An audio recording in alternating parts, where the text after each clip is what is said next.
KL01DB2128. CPM നേതാവും Aruvikkara MLA G സ്റ്റീഫന്റെ വാഹനം. Thiruvananthapuram GV രാജ സ്കൂളിലെ മീറ്റിംഗിന് ശേഷം വണ്ടിയിലേക്ക് വന്നു കയറുന്നത് സ്റ്റീഫൻ MLA തന്നെ. വാഹനം സ്റ്റാർട്ടായാൽ ബീക്കൺ ലൈറ്റ് തെളിയും. ആംബുലൻസ്, പോലീസ്, ഫയർഫോഴ്സ്, ദുരന്ത നിവാരണ പ്രവർത്തനങ്ങൾ കൂടുന്ന വാഹനങ്ങൾ എന്നിവയിൽ ഘടിപ്പിക്കുന്ന ബീക്കൺ ലൈറ്റാണ് MLAയുടെ വാഹനത്തിൽ മിന്നിക്കത്തുന്നത്.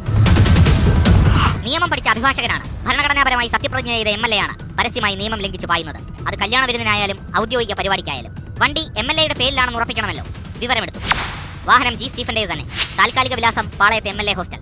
കൂടുതൽ പരിശോധനയിൽ വീണ്ടും ഞെട്ടി. വാഹനത്തിന് പുക മലിനീകരണ നിയന്ത്രണ സർട്ടിഫിക്കറ്റ് ഇല്ല. MLA സീറ്റ് ബെൽറ്റ് ഇടാത്തതിന് 2 പിഴയും കിടപ്പുണ്ട്.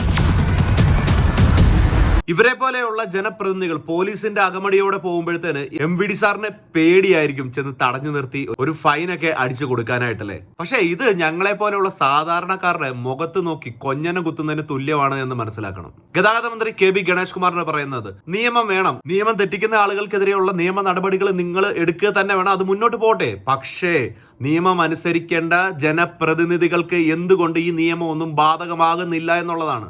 ഞാനിനി കൂടുതലായിട്ടൊന്നും പറയുന്നില്ല. നമ്മുടെ സക്കീർ അലി ഹുസൈന് കുറച്ച് കാര്യങ്ങൾ പറയാനുണ്ട്. ഒന്ന് കേട്ടു നോക്കി.